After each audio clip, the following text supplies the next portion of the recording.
PM Modi का 24 अप्रैल को मधुबनी दौरा। पीएम का कार्यक्रम ऐतिहासिक बनाने का लिया गया फैसला। सभा में 5 लाख लोगों को बुलाने की रणनीति। केंद्रीय मंत्री अमित शाह का भोपाल दौरा। रविंद्र भवन में सहकारिता सम्मेलन को करेंगे संबोधित। दुग्ध संघ और एनडीडीबी के बीच होगा एमओयू। दिल्ली सीएम रेखा गुप्ता के पतिदेव ले रहे पीडब्ल्यूडी की बैठक। आपने काटा बवाल। दिल्ली में शख्स ने की लिव इन पार्टनर की हत्या। प्रेम प्रसंग के शक के चलते शख्स ने हत्या की घटना को दिया अंजाम। मर्डर से पहले दोस्तों संग की थी पार्टी। दिल्ली एयरपोर्ट के टर्मिनल 1 पर चल रहा काम। 15 अप्रैल से पूरी क्षमता के साथ काम करने लगेगा टर्मिनल 2। अगले आदेश तक बंद कर दिया जाएगा। आंधी बारिश से दिल्ली हवाई अड्डे पर 450 से ज्यादा उड़ानें प्रभावित। यात्री परेशान, आज भी चेतावनी। आप देख रहे हैं के न्यूज, खबरों का सारथी।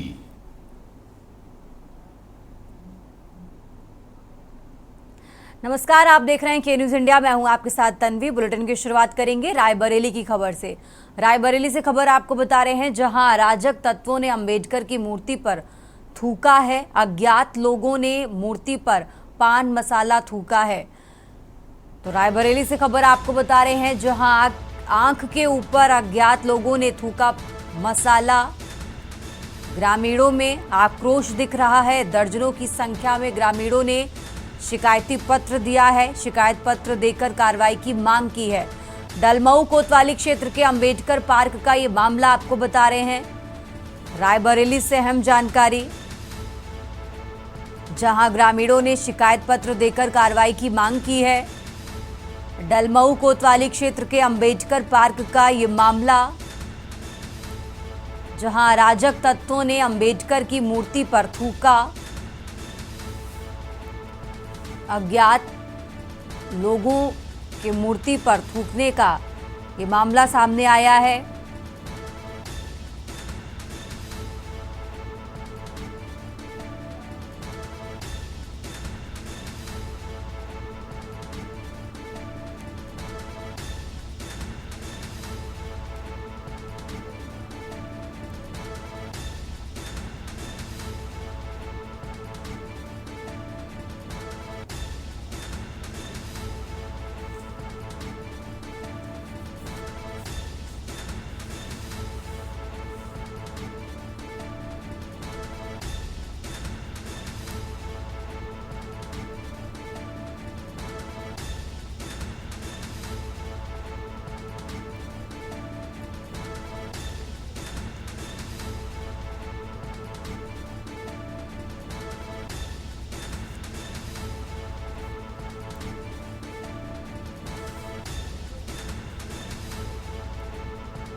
और इसी खबर पर ज्यादा जानकारी के लिए हमारे साथ केशवानंद शुक्ला जुड़ चुके हैं। केशवानंद, जिस तरीके से जानकारी मिल रही है कि अंबेडकर की मूर्ति पर थूकने का ये मामला सामने आया है, सबसे पहले इस मामले पर अभी तक क्या जांच की गई है और शुरुआती जांच में क्या निकलकर सामने आया है?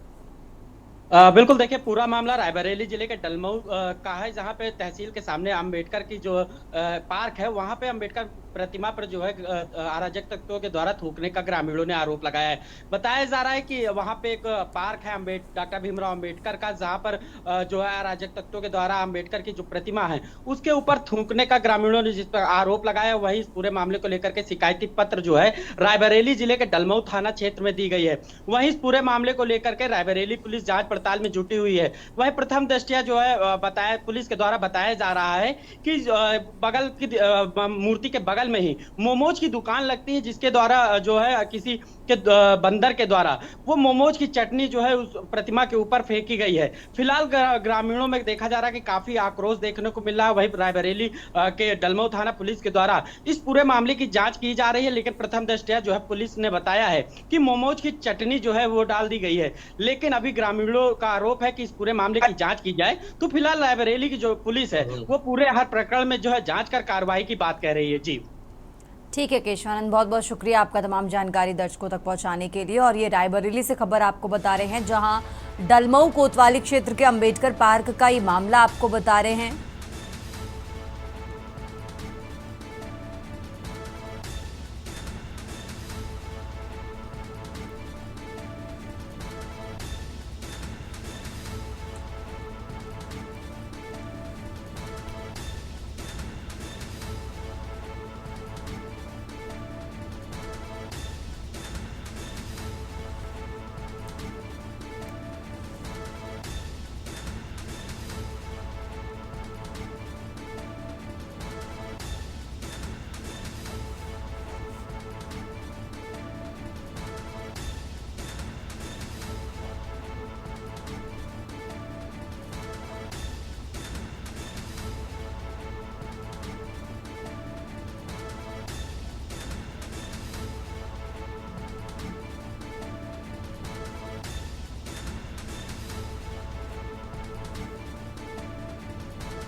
तो रायबरेली से खबर आपको बता रहे हैं, जहां अराजक तत्वों ने अंबेडकर की मूर्ति पर थूका।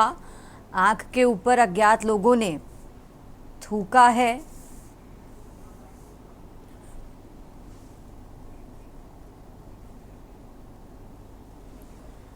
डलमऊ कोतवाली क्षेत्र के अंबेडकर पार्क का ये मामला आपको बता रहे हैं, जहां ग्रामीणों ने शिकायत पत्र देकर कार्रवाई की मांग की है।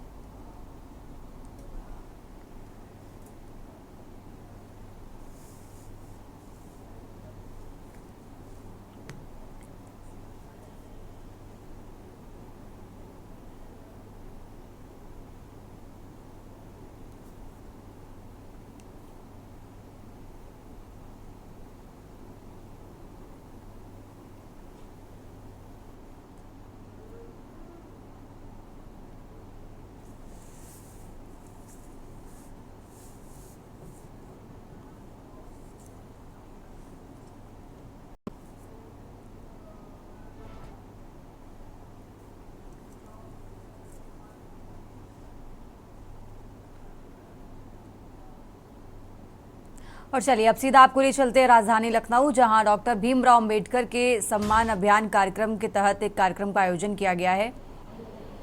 आदरणीय डॉक्टर रमापति राम तस्वीरें त्रिपाठी आपको जी से दिखाते हैं। आग्रह हमारे पूर्व प्रदेश अध्यक्ष कृपया मंच पर स्थान ग्रहण करें।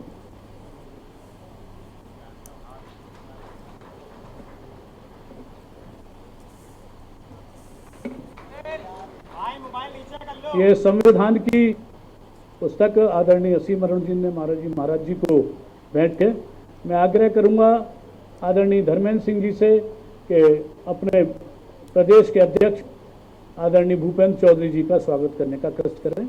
आदरणीय धर्मेंद्र सिंह जी, उसके बाद आदरणीय शंकर लाल लोधी जी से आग्रह है कि वो हमारे TCM आदरणीय ब्रजेश पाठक जी का सम्मान करेंगे। आदरणीय शंकर लोधी जी,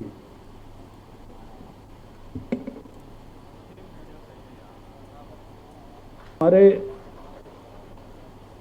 आदरणीय लाल सिंह जी आर्य के स्वागत के लिए हमारे राजकिशोर रावत जी इस टोली में हम लोग के साथ हैं, उनसे आग्रह के स्वागत करेंगे। आदरणीय धर्मपाल सिंह जी हमारे संगठन मंत्री जी के स्वागत, बहन जी पूनम बजाज जी कृपया करके जल्दी जल्दी सब लोग आते रहेंगे तो स्वागत करेंगे।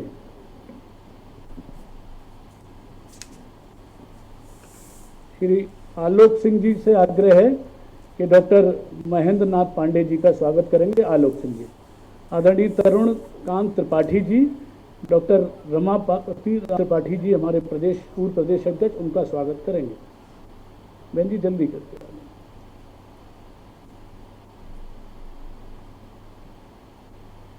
अभिनव प्रकाश जी जो हमारे इस एक सत्र में वक्ता होने वाले हैं, उनके स्वागत के लिए मैं यहाँ के क्षेत्रीय अध्यक्ष आदरणीय कमलेश मिश्रा जी से आग्रह करूंगा कि वो स्वागत करने का कष्ट करें। आदरणीय कमलेश मिश्रा जी, हमारे SC मोर्चा के अध्यक्ष और इस अभियान टोली में हम लोग के साथ में हैं आदरणीय रामचंद्र कन्नौजिया जी के स्वागत के लिए मैं आग्रह करूंगा अखिल कुमार जी से। अखिल,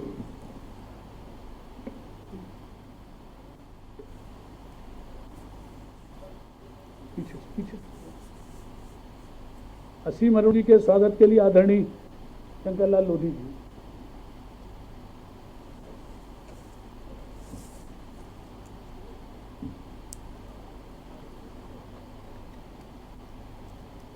इस कार्यक्रम के शुभारंभ और अध्यक्षीय उद्बोधन के लिए मैं आदरणीय अपने यशस्वी प्रदेश के अध्यक्ष आदरणीय भूपेंद्र चौधरी जी से आग्रह करूंगा कि कर्ताओं का मार्गदर्शन करने की कृपा करें।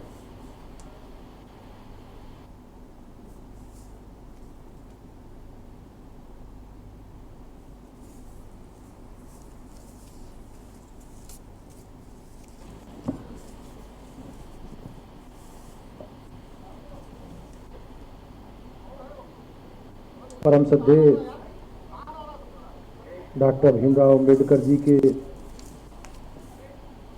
जन्म दिवस की पूर्व संध्या पर आयोजित इस कार्यशाला में आज उपस्थित उत्तर प्रदेश के यशस्वी मुख्यमंत्री आदरणीय योगी आदित्यनाथ जी, मंच पर उपस्थित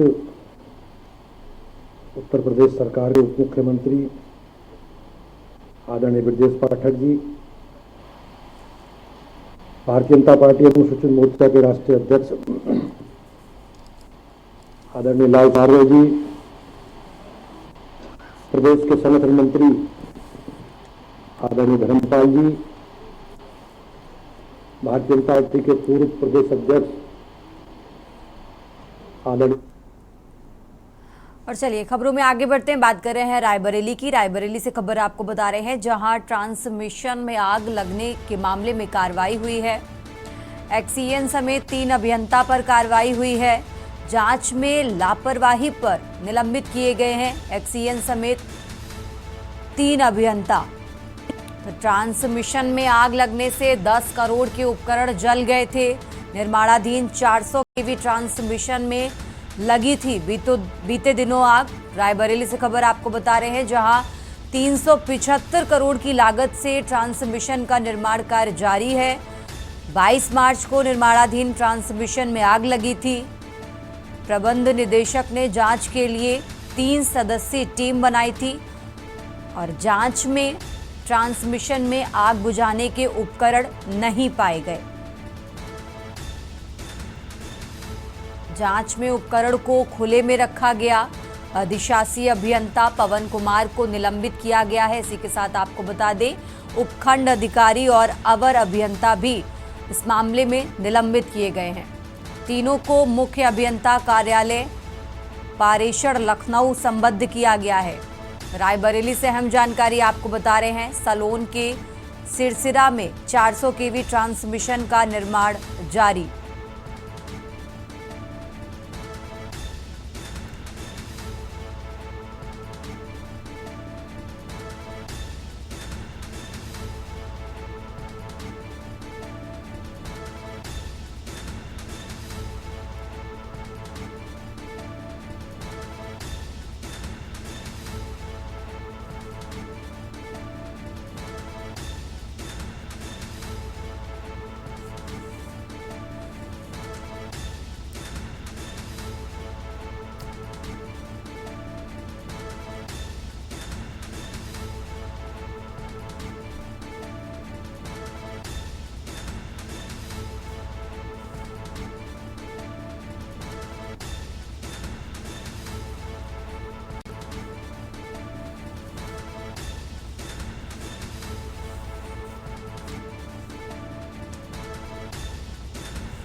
और इसी खबर पर ज्यादा जानकारी के लिए हमारे साथ केशवानंद जुड़ चुके हैं। केशवानंद, जांच में लापरवाही पर 3 अभियंता एक्सीएन समेत 3 अभियंता निलंबित किए गए हैं।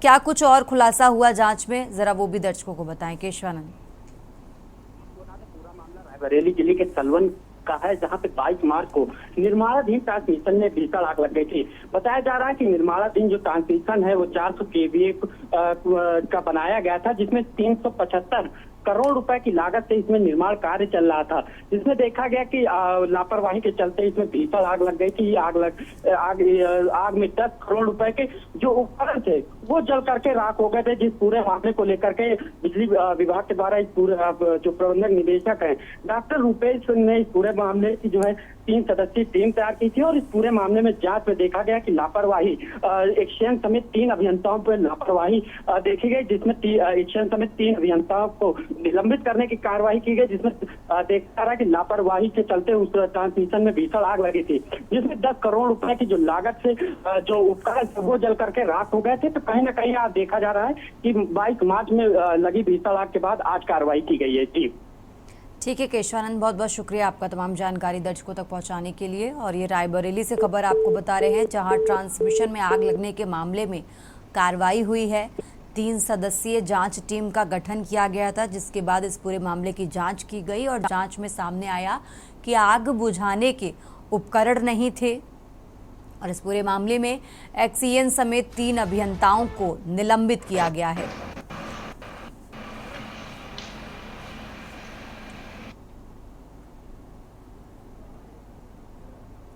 खबरों में आगे बढ़ते हैं। राजधानी लखनऊ में सरकारी जमीन पर बाबा साहेब डॉक्टर भीमराव अम्बेडकर की प्रतिमा स्थापित करने को लेकर बवाल हो गया। प्रतिमा हटाने को लेकर दलित समाज के सैकड़ों महिला पुरुषों ने मोर्चा संभालकर विरोध प्रदर्शन शुरू कर दिया। मामला कलेक्ट्रेट से करीब 36 किलोमीटर दूर बख्शी का तालाब इलाके के महिंगवा थाना इलाके के खंतारी गांव की होने से हंगामा की सूचना पुलिस को मौके पर मिली। पुलिस द्वारा समझाने का प्रयास करने पर विरोध पर आमादा लोगों ने पथराव कर महिला इंस्पेक्टर मेनका सिंह समेत 6 पुलिसकर्मियों को घायल कर दिया। इसलिए पुलिस को आंसू गैस छोड़ते हुए लाठीचार्ज भी करना पड़ा। हालांकि क्षेत्रीय विधायक के हस्तक्षेप के बाद यथास्थिति बनाए रखकर बवाल को शांत रखने पर अमल किया जा रहा है। तो राजधानी लखनऊ से खबर आपको बता रहे हैं। खबरों में आगे बढ़ते बात कर रहे हैं रायबरेली की, जहां तेज रफ्तार का कहर सामने आया है। ट्रक अनियंत्रित होकर घर में घुसा है। घर में मौजूद युवक ट्रक की चपेट में आया। रायबरेली से खबर आपको बता रहे हैं। 108 एम्बुलेंस से युवक को जिला अस्पताल लाया गया, जहां उसका इलाज चल रहा है। युवक की हालत नाजुक बताई जा रही है। मिल एरिया थाना क्षेत्र के डिघिया बाजार की ये घटना आपको बता रहे हैं, जहां फिलहाल युवक का जिला अस्पताल में इलाज चल रहा है। रायबरेली से खबर, जहां युवक की हालत नाजुक बताई जा रही है। मिल एरिया थाना क्षेत्र के डिघिया बाजार की ये घटना आपको बता रहे हैं, जहां तेज रफ्तार का कहर सामने आया।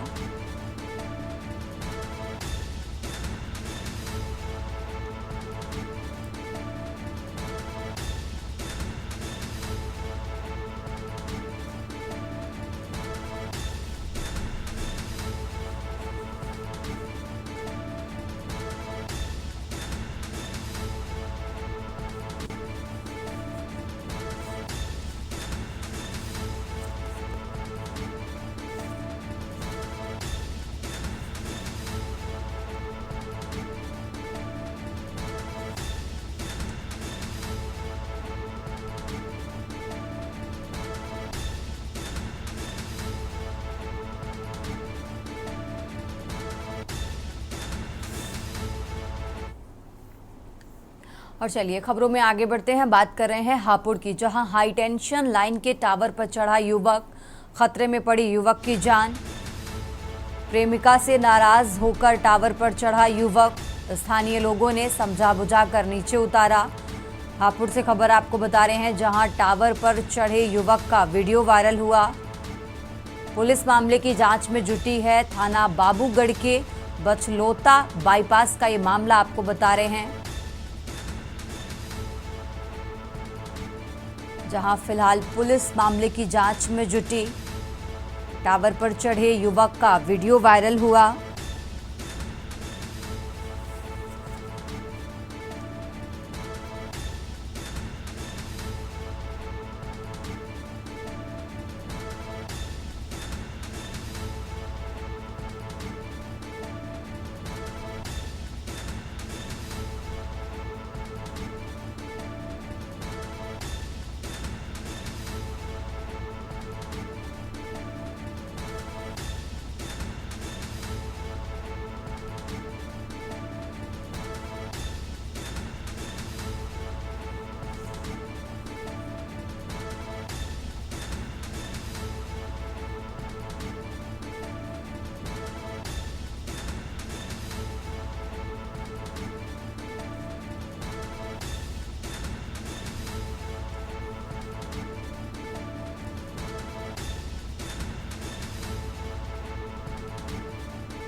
यहाँ रुकते एक छोटे से ब्रेक के लिए, फौरन हाजिर होते हैं।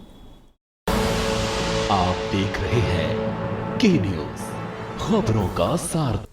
ब्रेक के बाद लाइव न्यूज में आप सभी का स्वागत है। मैं हूं आपके साथ गरिमा वाजपेयी। कानपुर से खबर आपको बताते हैं, जहां पर धमकी की पूरी घटना सामने आई है।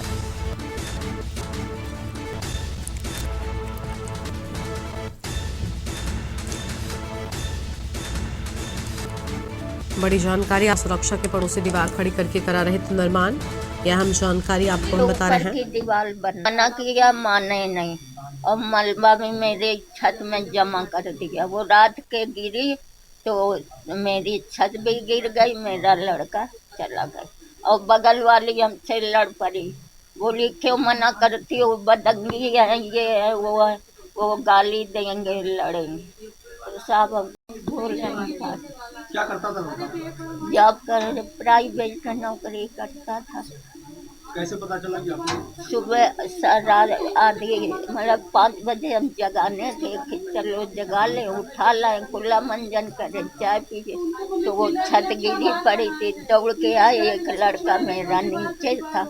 हमने कहा सोनू सोनू मोनू का पता नहीं कहाँ चले गए। हाँ, पुलिस आई, वो ही तो ले गई। पुलिस कॉलोनी है और ऊपर छत गिरने से हमारे देवर की डेथ हुई है। खड़ी करते गए, मना करने के बाद भी नहीं लोग माने। मलबा भी पड़ा था, उसी चक्कर में दीवार गिरी और वो लिंटर भी पूरा गिर गया। कैसे पता चला आपको? तो सुबह जब तो पता चला। अपनी एज क्या करता था? 5 समथिंग एज होगी, प्राइवेट जॉब है। खबर आपको हम बताएंगे, जहां पर दर्ज करा रहे जंगली जानवर की आमद से ग्रामीणों में खौफ। ग्रामीणों ने पदचिन्ह देख किया बाघ के होने का दावा। वनकर्मियों की जांच में तेंदुआ होने की आशंका। वनकर्मी मौके पर कॉम्बिंग में जुटे। पिसावा थाना क्षेत्र के भिटौरा गांव का पूरा मामला सामने आया है।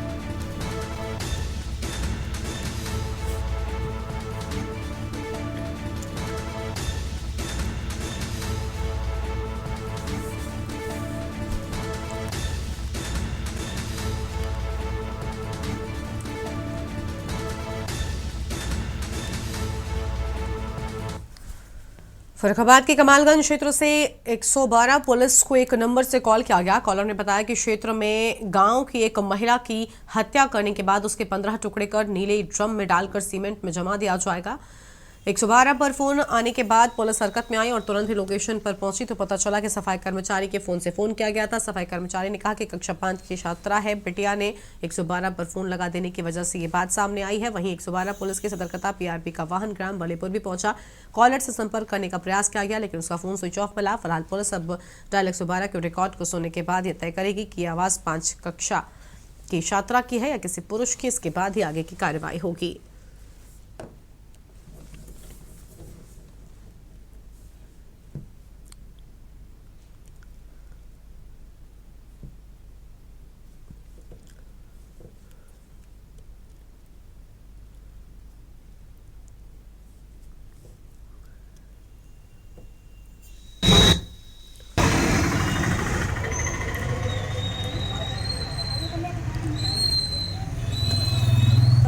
बाजार चले गए तो मैं मेरे पति पूछ रहे बैंक में पैसा निकालने के लिए, तो हमने वहाँ सौदा ली। सौदा लेके मेरा मोबाइल खरीद में था, उनका वाला हम साथ ले गए थे अपने।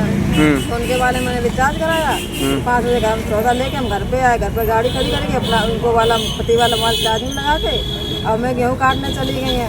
तो हमें 5 पूरे गेहूँ काट पाए, तब से 2 दरोगा साहब पहुँच गए वहाँ पे। उन्होंने कहा तुम जिनका घर कहाँ पे है, तो मेरे बच्ची घर के गई खेत में मम्मी। उन्होंने कहा कोई आया है, तो मैं घर पे गए तो कहा ये आपके घर से कॉल गया है, कितने ड्रम काट को भर दिया है साहब। अब ऐसा हम तो घर पे थे नहीं, हम तो अभी दोनों लोग आएंगे या कुछ बैंक से ही अभी बाजार करके आए हैं। तो वो 5 बजे लेके चले आएंगे ये लोग। खबर है कानपुर से, जहां पर स्वच्छ भारत मिशन के अंतर्गत नगर निगम के द्वारा किए जा रहे कार्यों की समीक्षा के लिए राज्य मिशन निदेशक अनुज कुमार झा शनिवार को कानपुर पहुंचे। उन्होंने भौतिक स्थित लेगेसी वेस्ट साइड का स्थलीय निरीक्षण किया। यहां कूड़े से खाद और अन्य उत्पाद तैयार किए जा रहे हैं। निरीक्षण के बाद सचिव झा ने नगर निगम स्थित नगरीय सुरक्षा केंद्र का भी जायजा लिया और अधिकारियों के साथ स्वच्छता मिशन से जुड़ी समीक्षा बैठक की। उन्होंने कहा कि नगर निगम कूड़ा निस्तारण और राजस्व वसूली में अच्छा कार्य कर रहा है, जिससे स्वच्छ सर्वेक्षण में कानपुर की रैंकिंग बेहतर हो सकती है। इसके अलावा बाकी बात क्या चल रहा है?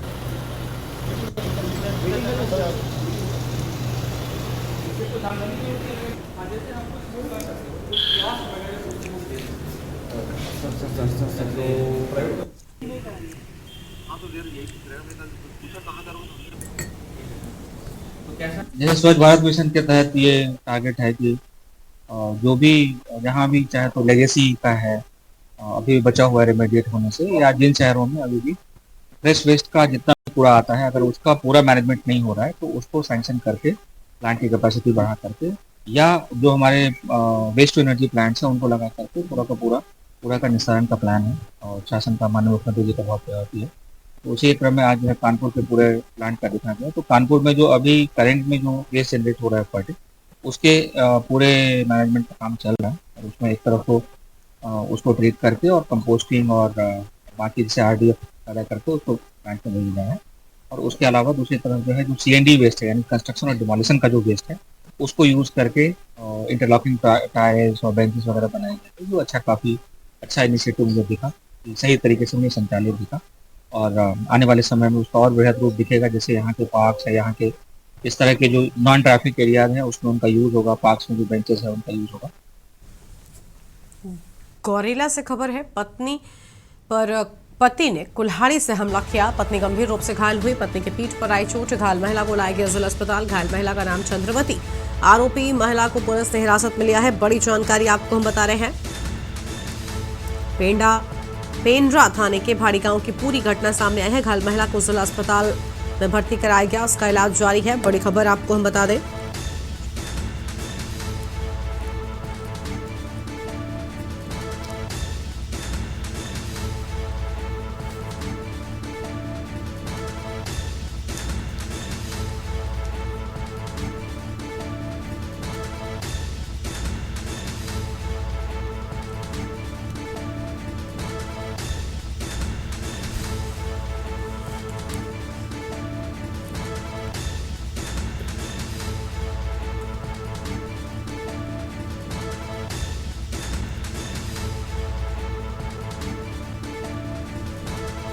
बड़ी खबर आपको हम बता रहे हैं। पत्नी के पीठ पर आई चोट, यह अहम जानकारी आपको हम बता रहे हैं।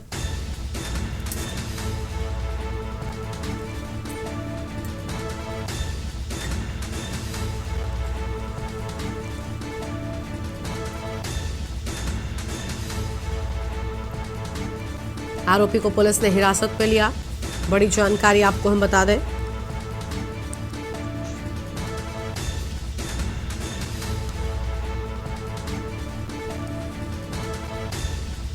घायल महिला का जिला अस्पताल में इलाज जारी है।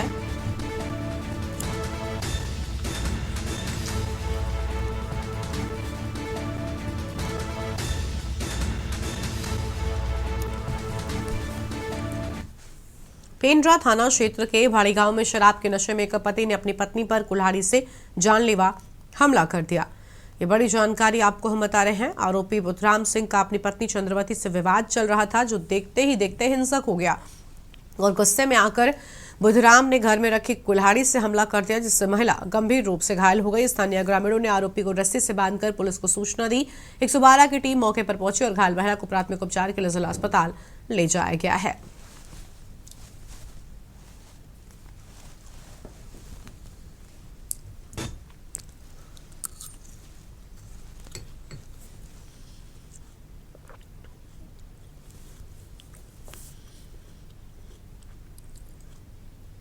ये महिला चंद्रवती नाम से हमारे पास आई है।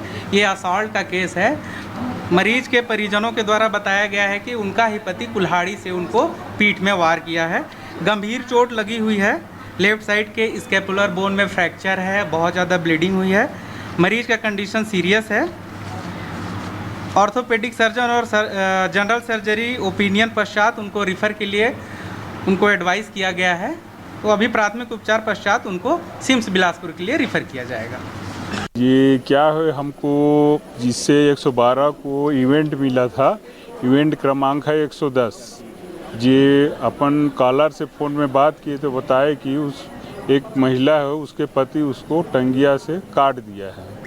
उसमें तत्काल रवाना होकर भाड़ी गए, फिर देखे वहाँ स्थिति महिला बहुत खून से लथपथ थी, जिसको उठाकर तुरंत लेके जिला चिकित्सालय लाकर एडमिट कराए हैं। रामगढ़ के सीसीएल गेस्ट हाउस उस सभागार में आयोजित एक्सपीरियंस शेयर कार्यक्रम में भारत के मुख्य चुनाव आयुक्त श्री ज्ञानेश कुमार ने वॉलंटियरों से संवाद किया और उनके योगदान की सराहना की। उन्होंने कहा कि चुनाव आयोग सदैव ही मतदाताओं के साथ खड़ा रहा है और आगे भी रहेगा। श्री कुमार ने कहा कि झारखंड में लोकतंत्र की जड़ें बेहद मजबूत हैं और यहाँ की निर्वाचन प्रक्रिया में पारदर्शिता व जन भागीदारी सराहनीय है। उन्होंने वॉलंटियर्स से बातचीत करते हुए उनके अनुभवों को जाना और मतदाता जागरूकता में उनके योगदान को अहम बताया है।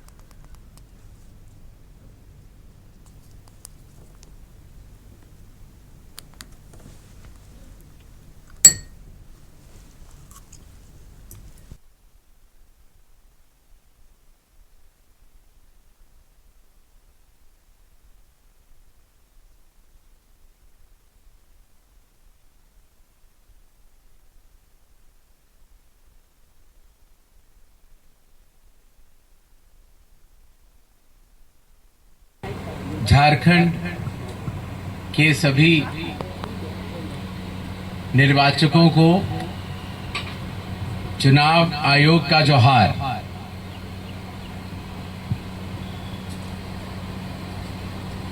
झारखंड की इस देवभूमि पर आकर मुझे आप सब के बीच आज मिलने का और बातचीत करने का सौभाग्य प्राप्त हुआ है।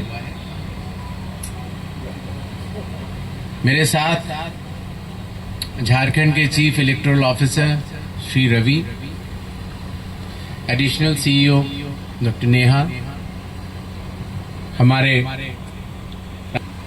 हमारे returning officers, volunteers, booth level officers जिनसे मैं भी संवाद करके आ रहा हूं, उन सब से मिलने के बाद मुझे ऐसा लगा कि झारखंड में डेमोक्रेसी की एक बहुत सशक्त नींव है।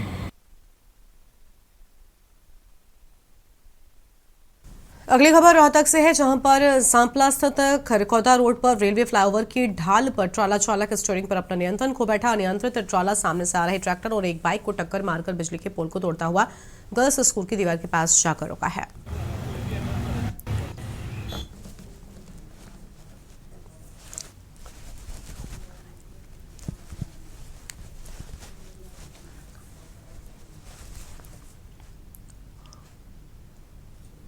और अब से आपको लखनऊ लेकर चलते हैं। खास कार्यक्रम में पहुंचे मुख्यमंत्री क्या कुछ कह रहे, सुन लेते हैं। राष्ट्रीय अध्यक्ष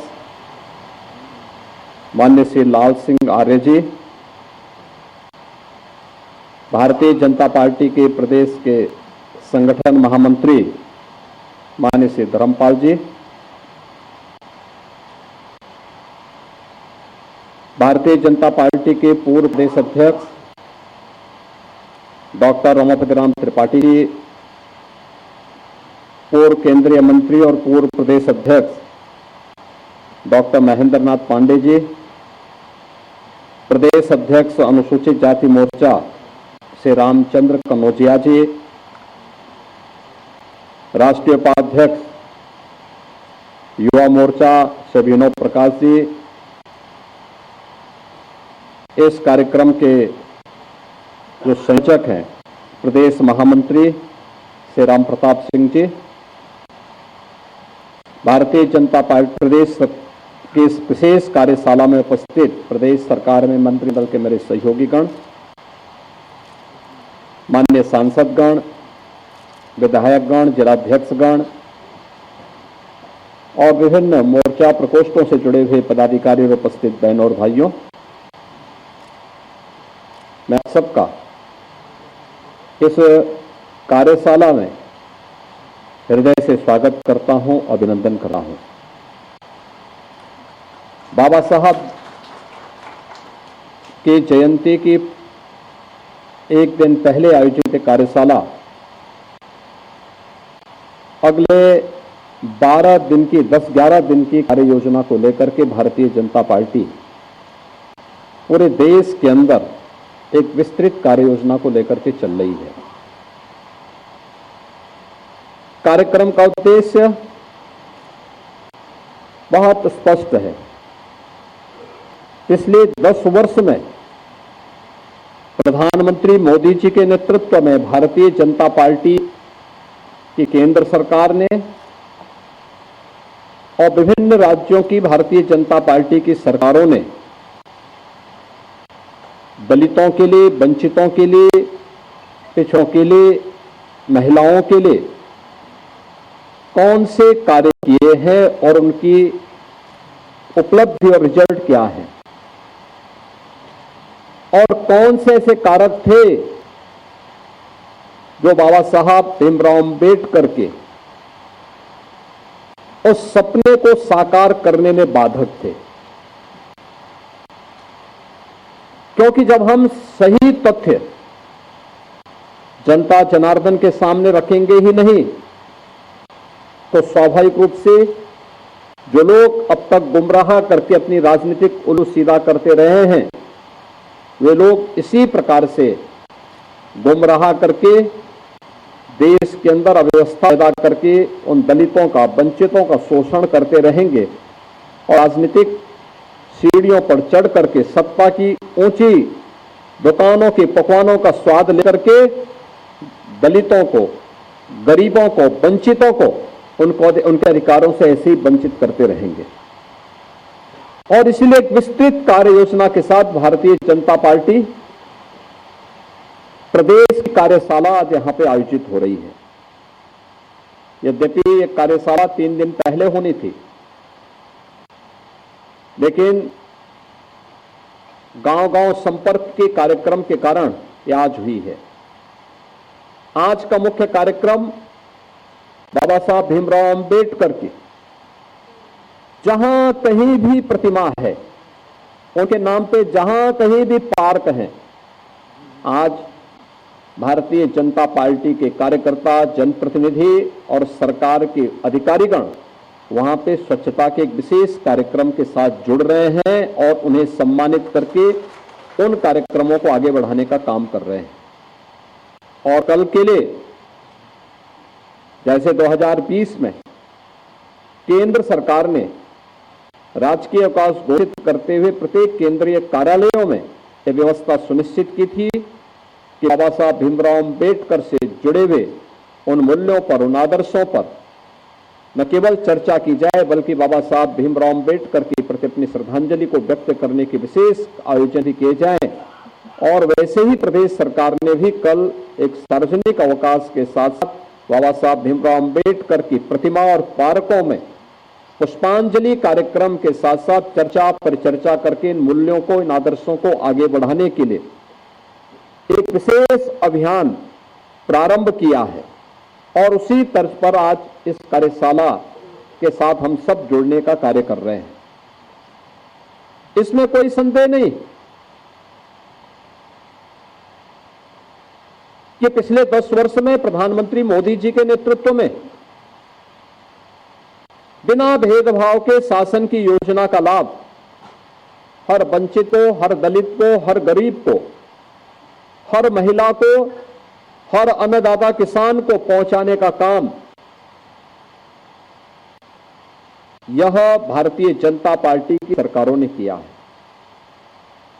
लेकिन हमारी समस्या क्या है कि हम उस बात को बार बार दोहरा नहीं पाते।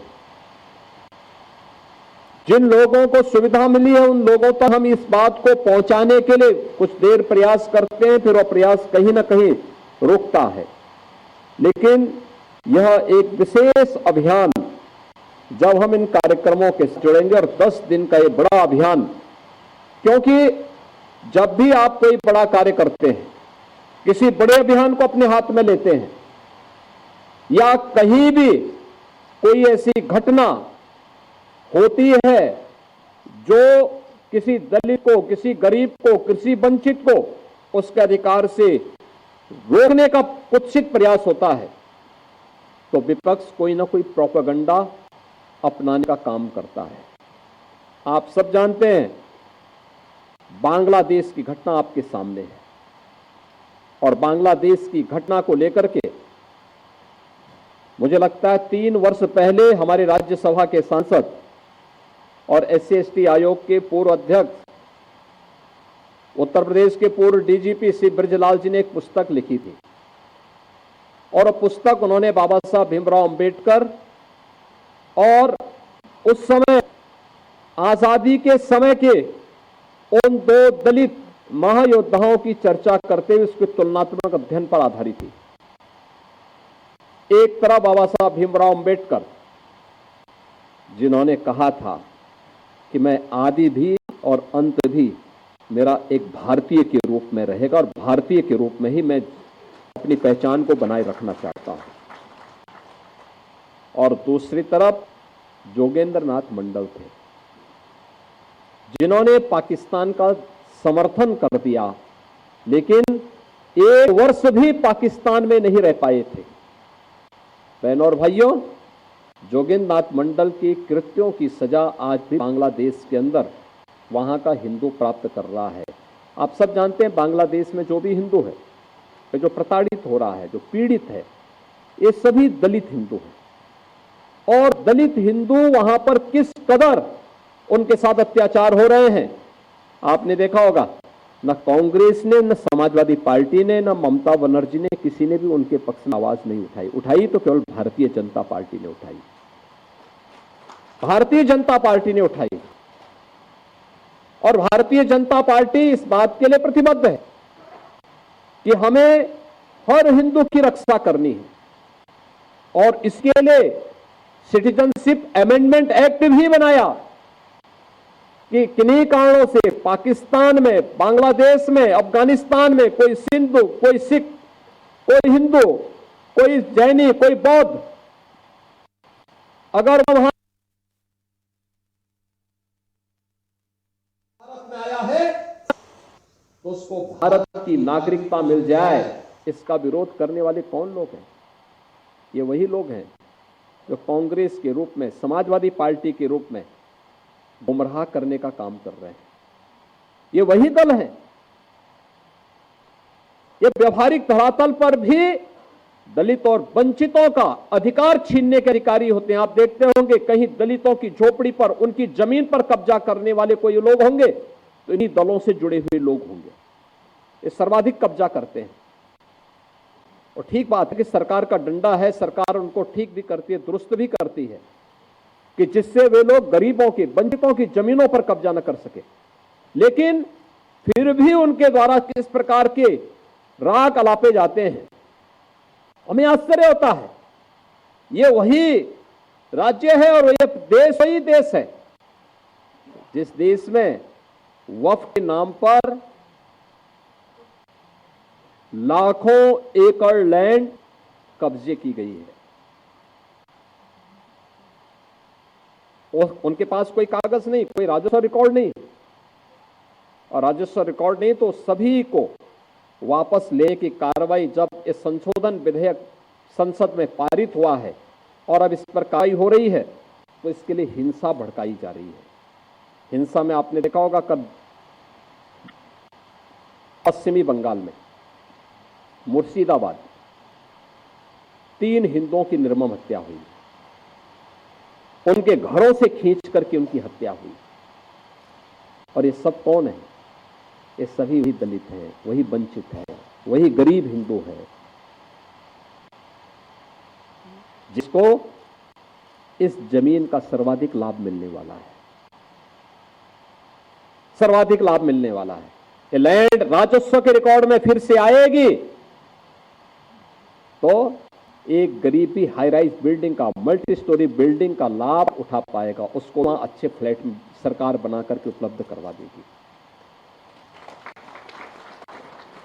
इन्हें भय है कि दलितों को, वंचितों को, गरीबों को अगर ये हाई राइज बिल्डिंग मिल जाएगी तो इनका तो वोट बैंक समाप्त हो जाएगा। ये गुमराह करने की इनकी राजनीति हमेशा के लिए समाप्त हो जाएगी।